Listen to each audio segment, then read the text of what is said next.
The White House greeted President's Day with this clownish but intended to be menacing post. Happy President's Day. I was the hunted and now I'm the hunter. You can see there with Trump's world. I don't even know. There's Time Magazine. Is that a real Time Magazine? Is that another fake Time Magazine? I don't know. But he's a tough guy. I was the hunted, because like I was so mad I lost an election. I tried to overthrow it and then they hunted me for that. And that makes me, I don't know, something you should have empathy for? I don't know. But now I'm the big guy. I'm the alpha guy. I'm the hunter. And you've probably heard him speak like this before. He said things like, I'll be your vengeance.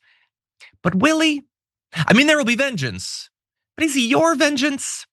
Is he your vengeance against like the billionaire and CEO fraudsters that he's pardoning left and right? Those who stole millions, perhaps billions of dollars from the American people, and then he pardons them because they're his party buddies. Did you feel like you were getting vengeance there?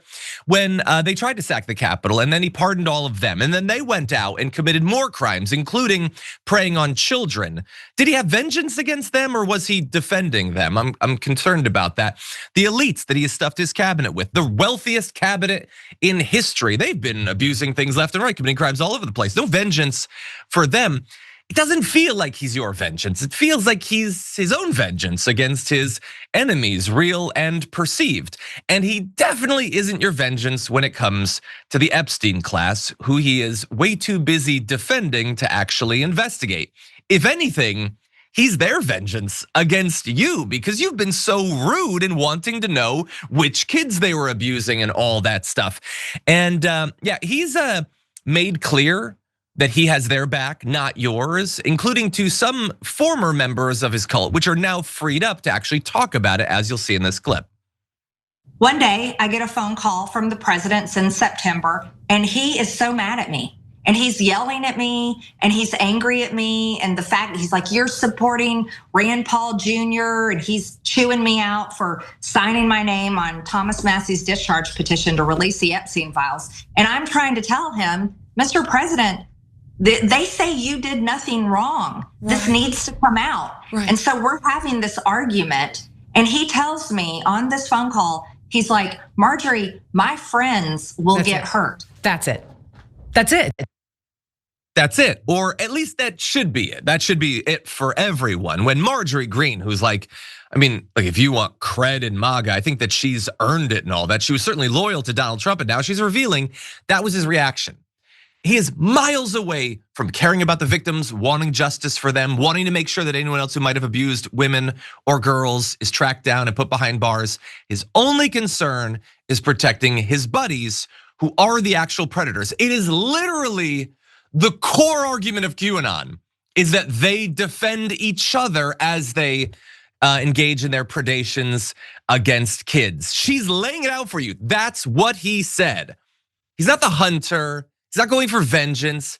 He's protecting his little caviar crew. That's what he's doing. It is the Epstein administration. And it's ironic because there are consequences. Like if you look in the news, you can find some people suffering consequences for being in those files. I guess these ones just didn't have enough enough influence, enough good connections to the administration. Columbia punished 2 people who were staff there who had helped Epstein's girlfriend enter dental college. Hardly the most egregious of the crimes revealed in the files, and yet there are consequences there. Tom Pritzker is no longer going to be Hyatt's executive chairman after his connections were revealed to Epstein.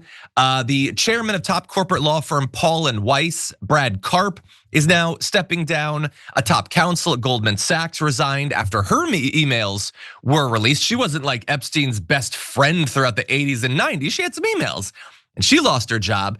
High-profile Hollywood talent agent Casey Wasserman lost their position and is being pushed to leave the Olympic Committee there. Peter Attia, we already talked about that. Steve Tisch, the chairman and co-owner of the New York Giants, is now being investigated. So there are some people, even who have relatively tangential connections to Epstein, they're suffering consequences, but not Donald Trump. Despite his more than 1 million appearances in the files, not Howard Lutnick, who brought his kids to Jeffrey Epstein. No consequences for him. Steve Bannon, who was trying as hard as he could after we knew literally everything we needed to know about Epstein to rehab his image. No consequences for him. He's still broadcasting his show 75 hours a day. So for the core Epstein class, no consequences whatsoever. And I think it deserves a little bit of analysis. So Yaz, what do you make about this? What do you make about Trump's posturing and then what Marjorie Greene revealed? Yeah, I mean, Trump's all marketing and branding, and there's very little substance to back up a lot of the branding that he puts out there. And by branding, I of course mean a lot of the promises that he tends to make whenever he's on the campaign trail, but also just even as he is the president. Remember, in his first term, he was still actively campaigning and doing rallies while he was the president, which was really crazy. He's done less of that now because I think he's just older and more tired, which is understandable. But whenever you make promises like that, doesn't it make sense that eventually at some point you would have to deliver on some of those promises? Like people would get tired of hearing promises and seeing no action being taken. Like at some point something has to give, but that point rarely seems to come to fruition for Donald Trump. I mentioned this in a video that I did recently, but he has been promising literally for 10 years that he was going to have a plan for healthcare, and he has never delivered on that. And every time you ask him about it, he says, oh yeah, it's coming out in like a couple of weeks, or it's coming out next month or something like that. He always has a very, very short window in which like, it's right here, I have it, it's on my desk. But we still have not seen anything of it. And this goes back maybe even more than 10 years because he was complaining about the Affordable Care Act since Obama was president, since before Trump was even running for president.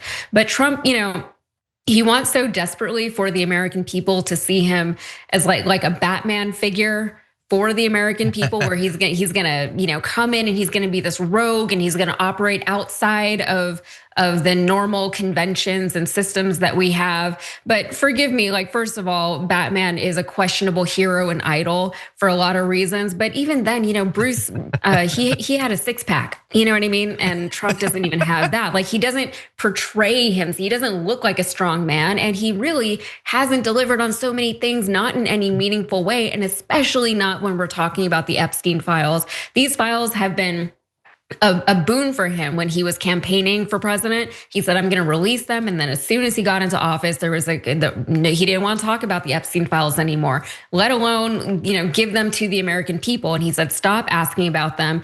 And what Marjorie Taylor Greene revealed is very telling. And it's what a lot of us had already suspected all along, that he was protecting people and maybe even protecting himself, because what did we hear? What was the figure, John? 1 million mentions of Trump in the Epstein files. Unbelievable. Yeah, and it was also revealed fairly recently that the FBI apparently did interview the person who had made the claim. It was submitted to the tip line that back in the 80s, Donald Trump had forced this person who was believed to be between 13 and 15 to perform oral sex on him, and that she had bitten him and that he had punched her.